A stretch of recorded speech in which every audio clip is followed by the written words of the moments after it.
Hello नमस्कार प्यारे बच्चों, एक बार फिर से इस TNI के मंच पर आप लोगों का जोरदार स्वागत है। तो प्यारे बच्चों, हमने आदिकाल की जो क्लासेस शुरू कर रखी हैं उसमें हमने सिद्ध साहित्य तक कंप्लीट कर लिया था। आज की जो वीडियो है इसमें हम चर्चा करेंगे नाथ साहित्य पर। नाथ साहित्य अर्थात ये परीक्षा की दृष्टि से अति महत्वपूर्ण है। यहाँ से अक्सर पेपर में क्वेश्चन देखने को मिलता है। भाई बात करते हैं नाथ साहित्य की। जैसे इससे पहले हमने सिद्ध साहित्य किया था कि भी सबसे पहले पूछा जाता है कि सिद्ध साहित्य का प्रचार देश के किस भाग में हुआ। तो सिद्ध जैसे पूर्व भाग में थे, पूर्व भाग में सिद्ध थे, तो पश्चिम भाग में क्या थे भी? नाथ थे। नाथों का प्रचार देश के किस क्षेत्र पर था? वो पश्चिम में नाथ हैं। भाई याद रखना इस चीज को।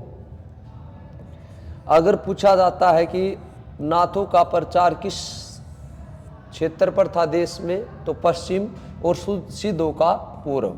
अब बात आती है पश्चिम क्षेत्र का ले, या हम राजपूताना भी कह सकते हैं। राजपूताना, जहाँ पर उस समय राजपूतों का राज होता था, राजपूताना।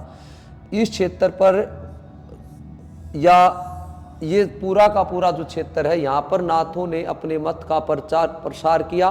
देखिए होता क्या है, ये जो सिद्ध थे, इन सिद्धों में जो नारी भोग मदिरा क्यों आ गए थे, तो इनसे छुटकारा पाने के लिए जलंधर नाथ जी यहाँ आ गए थे, ऐसा माना जाता है। जलंधर नाथ जी, और उन जलंधर नाथ के ही नाम पे जलंधर शहर बसा हुआ है। तो उन्होंने यहाँ आकर अपना अलग पंथ चलाया। तो ये जो क्षेत्र था ये पूर्व में, इसके बाद पश्चिम में। अब क्वेश्चन ये आता है कि ये जो नाथ साहित्य है, ये नाथ साहित्य बौद्ध धर्म की कौन सी शाखा से निकला है? तो भी नाथ साहित्य सहजयान से निकला है। पिछली वीडियो में बताया भी था, जब सिद्ध साहित्य कराया तो सहजयान और सिद्ध निकले थे वज्रयान से। कैसे याद रखेंगे हम कि भी वज्रयान से क्या निकले हैं? सिद्ध निकले हैं। और सहजयान से क्या निकले हैं? हाँ भी देखिएगा, सहजयान से निकले हैं नाथ, और वज्रयान से क्या निकले हैं? सिद्ध। कैसे याद रखेंगे? पहले भी मैंने ट्रिक के साथ बताने की कोशिश की थी, अब फिर एक बार ट्रिक के साथ बताने की कोशिश करते हैं। नाथ भाई, ये ना तो मीट खाते थे, अर्थात ना तो मांस खाते थे, ना ये मदिरा पीते थे, ना ये नारी भोग में विश्वास रखते थे। नारी भोग में विश्वास नहीं रखते थे ये। तो ये है नाथों का। देखिएगा, अब अगर पूछा जाता पेपर में कि नाथ भी ये सहज थे, इनके विचार बिल्कुल सहज थे। अब जैसे एक क्वेश्चन और आता पेपर में, वो पूछता है कि नाथों की संख्या कितनी है। देखिएगा, नाथ लिखा गया है न से। अगर नाथों की संख्या पूछी जाती है तो नाथों की संख्या भी 9 है। अगर पेपर में पूछी जाती है कि नाथों की संख्या कितनी थी, तो न से नाथ और न से 9। पूछा जाता है कि भी नाथ बौद्ध धर्म की कौन सी शाखा से निकले, तो सहजयान से। पूछा जाता है कि नाथ का जो प्रभाव था, तो भी आपका पश्चिम क्षेत्र था। ये जो यूपी के माननीय मुख्यमंत्री योगी आदित्यनाथ है, ये नाथ परंपरा से ही अब चल रही है, नाथ परंपरा आगे बढ़ रही है। तो जो गोरखपुर शहर है वो गोरखनाथ नाथों में प्रमुख माने जाते हैं। तो जो गोरखपुर शहर है, जहाँ से ये सांसद रहते थे योगी आदित्यनाथ जी, तो उस गोरखपुर जो है गोरखनाथ जी के ही नाम पर बसाया गया है। अब बात करते हैं नाथों से और क्या पूछा जाएगा। एक तो भी ये इन नाथों से अगर पूछा जाता है, मोटा मोटा जैसे सिद्ध किया था, ये कनकटे कहलाते हैं। कनकटे एक बार मोटा मोटा रिवाइज कर लेते हैं, उसके बाद फिर इसको डेप्थ पढ़ेंगे ताकि फिर याद करने में कोई परेशानी ना रहे। तो नाथ एक तो कनकटे कहलाते हैं। कनकटे क्यों कहलाते हैं?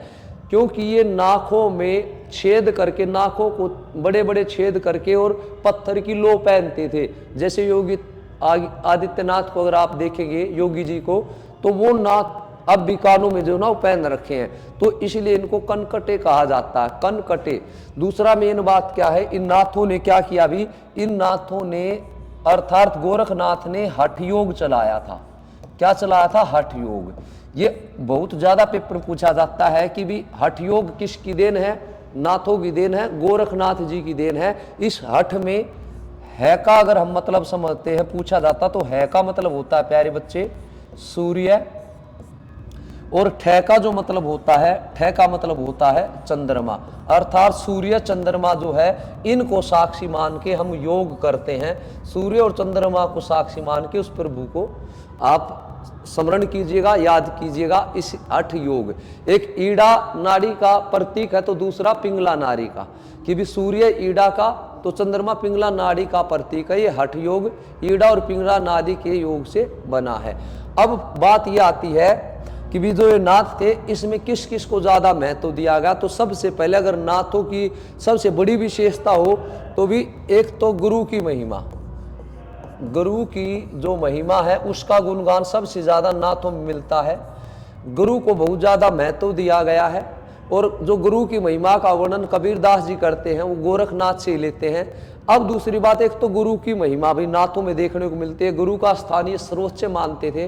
दूसरा क्या है, इनकी भाषा, जैसे कबीर की भाषा को खिचड़ी कहा जाता है, खिचड़ी कह लो या सदुकड़ी कह लो, तो कबीर की भाषा को खिचड़ी या सदुकड़ी कहा जाता है। ये भाषा खिचड़ी या सदुकड़ी जो भाषा है वो गोरखनाथ अर्थात नाथों की ही थी, भाई नाथों की ही थी। और यहीं से कबीरदास जी ने जो है भाषा ली है। जो कबीरदास की जो वाणियों में जो भाषा है वो खिचड़ी या सदुकड़ी वो नाथों की देन है, गुरु की महिमा नाथों की देन है। अब बात आती है कि भी ये नाथ है, इन्होंने और क्या किया। तो सबसे पहले भी अगर बात आती है नाथों की, तो अगर नाथों ने अपने उसका प्रचार किया, कुल मिला के ये जो नाथ हैं भगवान शिव के ही, ये मानते थे कि भी शिव के अवतारी माने जाते हैं, इसलिए आदिनाथ के नाम से भी जाने जाते हैं। जैसे नाथ में एक आदिनाथ है, गोरखनाथ है, तो नाथ भगवान शिव के उपासक रहे हैं अगर वैसे पूछा जाए तो। अब एक बार देखते हैं कि नाथों की क्या ऐसी खास बातें हैं जो पेपर में पूछी जाती हैं। मेन तो यही है, नाथों की संख्या पूछे 9, गुरु की महिमा, हठ योग, उसके बाद किस क्षेत्र में, पश्चिमी क्षेत्र में कनकटे कहा जाता है। अब देखिएगा नाथों का एक बार थोड़ा PDF से कर लेते हैं, आसानी रहेगी। तो देखते हैं भाई, हाँ तो देखिए, बौद्ध धर्म के वज्रयान तत्वों का प्रचार करने के लिए सिद्ध साहित्य रचा गया। देखिएगा बौद्ध धर्म का जो वज्रयान है इसका प्रचार करने के लिए सिद्ध साहित्य रचा गया। तो दूसरी ओर बौद्ध धर्म के सहज ज्ञान के तत्व को बढ़ाने के लिए नाथ साहित्य लिखा गया। कहने का मतलब ये है, अगर सिद्धों का उद्भव वज्रयान से हुआ है तो नाथों का उद्भव सहज ज्ञान से हुआ है। पूछा जाता अभी, तो बढ़ाने के लिए नाथ साहित्य विकसित हुआ। सिद्धों की वाम मार्गी भोग प्रधान योग साधना थी। क्या बताया था भाई हमने वीडियो के शुरू में कि सिद्धों में जो भोग की ज्यादा प्रवृत्ति बढ़ गई थी, तो उसकी प्रतिक्रिया जैसे इंग्लिश में फीडबैक बोलते हैं के रूप में आदि काल में नाथ पंथियों ने हठ योग साधना आरंभ की। भाई यूं कह रहा है कि जो सिद्धों में भोग की जो विलासता की जो प्रवृत्ति बढ़ गई थी उसका विरोध में या उसके जवाब में नाथों ने हठ योग नाम से साधना की शुरुआत की। आगे बढ़ते हैं भाई, अगला पॉइंट ये कह रहा है नाथ प्रणाली हठ योग पर आधारित है। ये हठ योग देख लीजिएगा, कई बार पेपर में पूछा जाता है। आधारित है जिसमें है का अर्थ है सूर्य, वीडियो के शुरू में बताया था बेटा, और ठे का अर्थ है चंद्रमा, अर्थात है का सूर्य और ठे का चंद्रमा। कई बार TGT PGT और नेट में नेट के एग्जाम में ये क्वेश्चन देखने को मिलता है। सूर्य और चंद्रमा के योग को ही हठ योग कहते हैं। यहाँ सूर्य ईड़ा नाड़ी का प्रतीक है तथा चंद्र जो है वो पिंगला नाड़ी का प्रतीक है। ये बेटे पेपर में पूछ लिया जाता है। इसके बाद भगवान शिव के उपासक नाथों द्वारा जो साहित्य रचा गया, ये भगवान शिव के उपासक थे, इनके द्वारा जो साहित्य रचा गया वही नाथ साहित्य कहलाता है। नाथ पंथ चरमोत्कर्ष। अब जो डॉक्टर राम कुमार वर्मा हैं वो नाथ पंथ का जो सबसे अच्छा जो चरम जो समय माना जाता है, चरम उत्कर्ष, वो समय 12वीं से 14वीं शताब्दी मानते हैं। ये भी राम कुमार वर्मा के अनुसार है। और अगर बात आती है कि भी नाथों के ऊपर, तो नाथों की जो वाणी है उसका संग्रह गोरखनाथ वाणी के नाम से पीताम्बर दत्त बड़थलवाल जी ने किया है। ये पूछा जाता है कई बार कि गोरक्षवाणी जो है उसका संग्रह किसने किया, नाथों की रचनाओं का संग्रह किसने किया, तो भी उसमें आ जाएगा हमारा पीतम्बर नाथ बड़थलवाल भी। कई बार पेपर में पूछा जाता है ये। अब नाथों का प्रभाव पश्चिमी भाग में रहा, सिद्धों का प्रभाव कहाँ रहा था, पूर्व में, तो नाथों का पश्चिम में रहा। इनका प्रधान जो प्रभाव है वो राजपूताना और पंजाब में अधिक रहा। पंजाब में बालनाथ योगी नाम बहुत प्रसिद्ध है, बालनाथ योगी, और उसी के नाम पर देखो बालनाथ का टिल्ला। ये एक पद्मावती, जो आपने मूवी देखी है तो पद्मावत रचना है मलिक मोहम्मद जाशी की, उसमें भी इस बालनाथ का टिल्ला का वर्णन देखने को मिलता है। अब बात आती है राहुल सांस्कृतियायन जी की, जो सिद्धों को प्रकाश में लेकर आए थे। तो भी राहुल सांस्कृतियायन की अगर हम बात करते हैं तो इन्होंने 10वीं शताब्दी, नाथों का जो समय है, देखिए अगर राहुल जी के अनुसार नाथों का समय पूछा जाता है तो 10वीं शताब्दी, और अगर राम कुमार वर्मा के अनुसार पूछते हैं तो भी 12वीं से 14वीं शताब्दी माना जाता। अलग अलग विद्वानों के मतभेद रहते हैं, क्योंकि ज़्यादा जो ठोस साक्ष्य है वो नहीं है आदिकाल के, इसलिए इस पर थोड़ा रहता ही है भाई। नाथ पंथ को सिद्ध साहित्य परंपरा से ही विकसित मानते हैं राहुल सांस्कृतियायन, और ये है भी, ये सिद्ध साहित्य से ही अलग हुए थे, क्योंकि वो उनके अंदर जो भोग की प्रवृत्ति आ गई थी उसके कारण फिर ये हुआ। हजारी प्रसाद द्विवेदी जी ने नाथ मत को क्या क्या कहा, ये पेपर में देखने को मिलता है कि हजारी प्रसाद द्विवेदी जी ने या किस विद्वान ने नाथों को क्या कहा। तो द्विवेदी जी ने नाथ जो पंथ है उसको सिद्ध मत, सिद्ध मार्ग, योग मार्ग, योग साहित्य और अवधूत, नाथों का दूसरा नाम है भाई अवधूत संप्रदाय।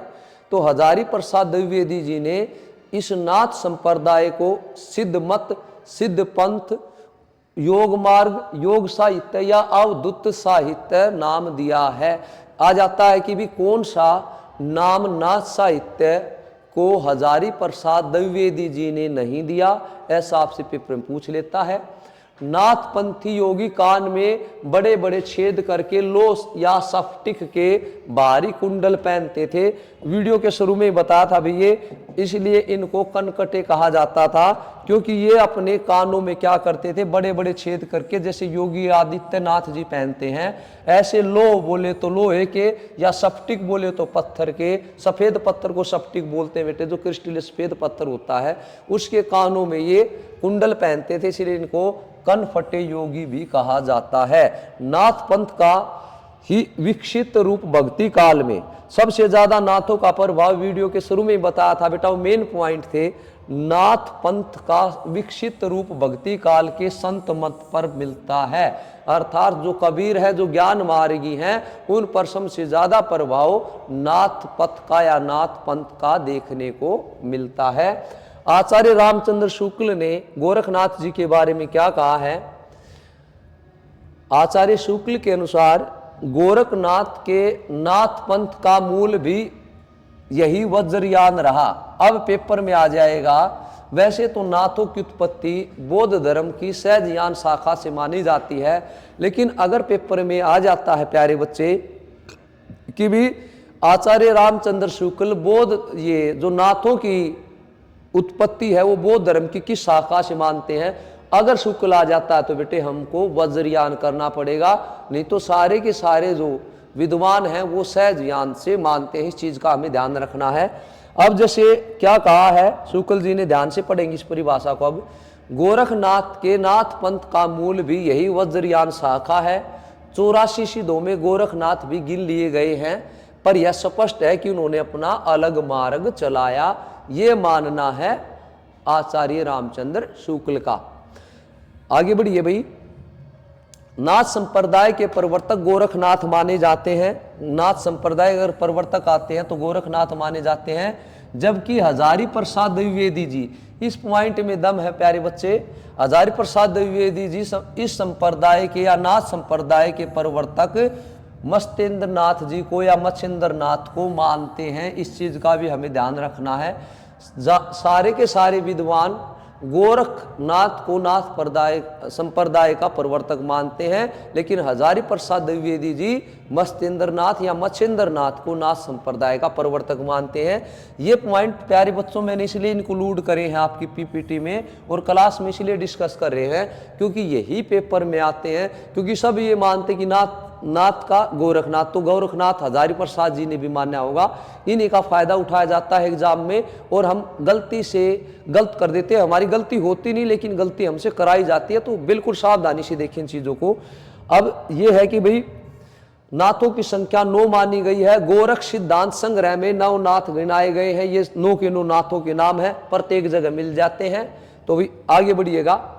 नाथ साहित्य की प्रमुख प्रवृत्तियां क्या थी? जो नाथ साहित्य लिखा गया उसकी क्या क्या विशेषताएं थी?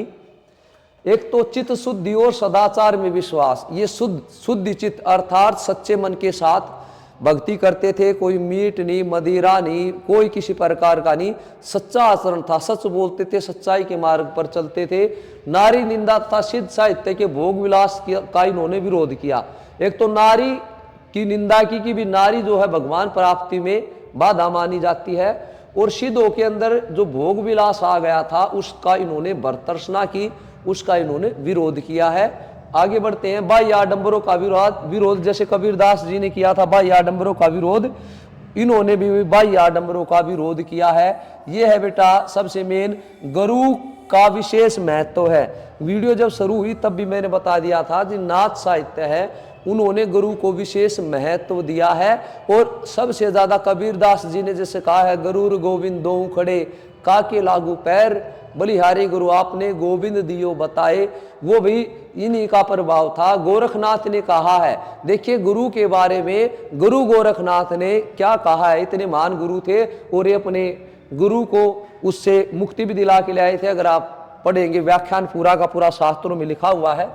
गोरखनाथ ने कहा है गुरु के बारे में कि गुरु ही आत्मा को परमात्मा से अवगत कराते हैं, कि गुरु ही आत्मा को, जो आत्मा है उसको परमात्मा के बारे में सही जानकारी गुरु ही देता है। गुरु से प्राप्त ज्ञान ही तीनों लोकों में रहस्यमय प्रकाश फैलाता है। जो गुरु से सच्चा ज्ञान मिल जाता है तो वो तीनों लोकों में व्यक्ति प्रसिद्ध हो जाता है अपने ज्ञान से। तो भी ये गुरु का देखिएगा कितना बड़ा महत्व है इन नाथ संप्रदाय में। आगे बढ़ते हैं भाई। अब देखिएगा मेन बात एक पॉइंट और है, और वो पॉइंट एक बार देखते हैं। कहाँ पेपर में बेटे अक्सर पूछा जाता है, कहाँ गया वो पॉइंट? हाँ, क्वेश्चंस में इंक्लूड किया मैंने। तो अब नाथ जो संप्रदाय है ना, इससे संबंधित क्वेश्चन है। उन क्वेश्चंस में ज्यादा क्वेश्चन नहीं है क्योंकि वीडियो ज्यादा लंबी हो जाती। क्वेश्चंस के लिए जैसा आपको पता है 22 जनवरी से भाई 22 जनवरी से शुरू हो चुकी है शाम को 9 बजे से टीजीटी पीजीटी। हाँ जी, आप कहीं से भी तैयारी कर रहे हैं, किसी यूट्यूब चैनल से कर रहे हैं, किसी और प्लेटफॉर्म से कर रहे हैं, या कहीं ऑफलाइन क्लास ले रखी है, अगर क्लास ले रखी है तो भी, और अगर नहीं ले रखी है तो भी मंडे 22 जनवरी से क्लासेस शुरू हो चुकी हैं। आप प्रैक्टिस करने के लिए वहाँ प्रैक्टिस कराता हूँ मैं, फ्री है, यूट्यूब पर प्रैक्टिस कराता हूँ। और वो प्रैक्टिस होती है टीजीटी पीजीटी के जो एग्जाम है, और नेट को भी इंक्लूड किया गया। 80% टीजीटी पीजीटी पर फोकस है। वैकेंसी आ चुकी है D++ में, और भाई ज़्यादातर टीजीटी पीजीटी पर ही फोकस है। 20% नेट को भी उसमें शामिल किया गया है। तो वहाँ से जोन सा आपको लगता है कि सर इस टॉपिक में मुझे डाउट है, वो भी क्लियर हो जाएंगे, और क्वेश्चन से हमें अपने आप का भी मूल्यांकन करने का पता चल जाएगा। तो प्यारे बच्चों, वो वीडियो लाइव सेशन रहता है मेरा, मैं लाइव आता हूँ, लेना ना भूलें। आप क्वेश्चन करने का तरीका देखिए, डेफिनेट याद करा दूंगा मैं उसी में। तो अब बढ़ते ना तो संबंधित जो क्वेश्चन है, गोरखवाणी के संपादक कौन है? मैंने बताया था बेटा कि गोरखवाणी नाम से संपादन किया था नाथों की रचनाओं का पीताम्बर दत्त बड़थलवाल जी ने। IMP डाल लीजिएगा, ज्यादातर पेपर में पूछा जाता है। अगला जो पॉइंट है, अगला जो क्वेश्चन है वो कह रहा है हठयोग का प्रभाव निम्न में से किन कवियों पर पड़ा? तो हठयोग का प्रभाव भी किस पर पड़ा भी इनमें से? तो गोरखनाथ के ऊपर सबसे ज्यादा किस पर पड़ा? गोरखनाथ, क्योंकि इन्होंने इनका प्रचार किया था। स्वयंभू कणप्पा ये पहले हो चुके हैं। सूरदास जी के ऊपर भी वल्लभाचार्य जी का प्रभाव था, तो गोरखनाथ भी। बालनाथ का टिल्ला किस ग्रंथ में वर्णित है? भाई पद्मावत जो ग्रंथ है उसमें बालनाथ का टिल्ला उसका वर्णन मिलता है। आगे बढ़ते हैं। गोरखनाथ, देखिए भाई दम है इस पॉइंट में। गोरखनाथ ने नाथ संप्रदाय को जिस आंदोलन का रूप दिया वह भारतीय मनोवृत्ति के लिए सर्वथा अनुकूल सिद्ध हुआ। गोरखनाथ ने जिस नाथ संप्रदाय का आंदोलन खड़ा किया वो भारत के लिए काफी सिद्ध हुआ, अनुकूल सिद्ध हुआ भारतीय मनोवृत्ति के लिए। भी राम कुमार वर्मा जी का एक कथन है नाथों के बारे में। आगे बढ़ते हैं। नारी निंदा किस संप्रदाय में मिलती है? तो भी नाथ संप्रदाय में मिलती है। ये पेपर में पूछे हुए क्वेश्चन है भी प्रीवियस ईयर में। अवधूत मत किसका पर्यायवाची है? तो अवधूत मत जो है नाथ संप्रदाय का पर्यायवाची है। और अवधूत मत इनको किसने कहा था? हजारी प्रसाद द्विवेदी जी ने भी नाथ संप्रदाय का नाम रखा था। बढ़ते आगे। गोरखनाथ अपने युग के, इसके आगे आईएमपी डालो बेटे। ये पंक्ति सबसे ज्यादा पूछी जाती है कथन, और ये कथन कहा हजारी प्रसाद द्विवेदी जी ने कि गोरखनाथ अपने युग के सबसे बड़े क्या थे? धर्म नेता थे। उनकी संगठन जो शक्ति थी, इकट्ठे करने की जो शक्ति थी, जैसे गांधी जी में थी ना जनता को इकट्ठे करने की, तो उनकी जो संगठन शक्ति थी गोरखनाथ की वो अद्भुत थी, ऐसा मानते हजारी प्रसाद जी। और आगे देखिएगा उनका व्यक्तित्व समर्थ धर्मगुरु का व्यक्तित्व था। उनका जो व्यक्तित्व था वो पूरे के पूरे धर्मगुरु की छवि थी। और आगे इन्होंने और भी कहा है, वो परिभाषा मैंने थोड़ी सी छोटी कर दी कि भी इनका जो चरित्र था वो स्फटिक की तरह पवित्र या उज्जवल था। जिस तरह से संगमरमर का सफेद पत्थर होता है ऐसे गोरखनाथ का चरित्र बेदाग था, बिल्कुल साफ सुथरी छवि थी। आदित्यनाथ जी को देख लीजिएगा, योगी आदित्यनाथ को, तो चरित्र के मामले में भैया ऊपर से थे अपने समय में, इसमें कोई डाउट नहीं है। हजारी प्रसाद जी का भी अवधूत मन चंगा तो कसौटी में गंगा, तो भी अवधूत मन चंगा तो कसौटी में गंगा, ये कथन है प्यारे बच्चों गोरखनाथ जी का। तो प्यारे बच्चों अगली वीडियो में मैं इस आदिकाल के कर्म को आगे बढ़ाऊंगा, तब तक दीजिएगा मुझे इजाजत। हाँ, अगर आपको हमारी वीडियो अच्छी लगती है, क्लासेस अच्छी लगती है, तो प्यारे बच्चों वीडियो को ना लाइक करना मत भूलिएगा। आपका एक लाइक हमें मोटिवेशन देता है ना। वीडियो को लाइक करना ना भूलें, वीडियो को शेयर करना ना भूलें अपने फ्रेंड्स के बीच। जिसको जितना हो, कहते हैं ना विद्या ऐसा धन है जितना बांटोगे उतना ही बढ़ेगा। वायरल कर दीजिएगा, आपकी अति कृपा होगी। और प्यारे बच्चों अगर आपने चैनल को सब्सक्राइब नहीं किया है तो बेल आइकन दबा के जरूर सब्सक्राइब कीजिएगा, ताकि इंपॉर्टेंट जो क्लासेज होंगी, टेस्ट सीरीज चलेंगी यूट्यूब पर, उनके नोटिफिकेशन टाइम टू टाइम आपके पास आते रहें और आप इनका फायदा उठाते रहे। क्योंकि एक जो मुट्ठी में कर लीजिएगा वो मुट्ठी में तब होगी, कंटेंट अच्छे से समझ में आएगा, प्रैक्टिस पे प्रैक्टिस, प्रैक्टिस पे प्रैक्टिस। इसीलिए ये मंच आपका है। मुस्कुराते रहिए। जय हिंद, जय भारत।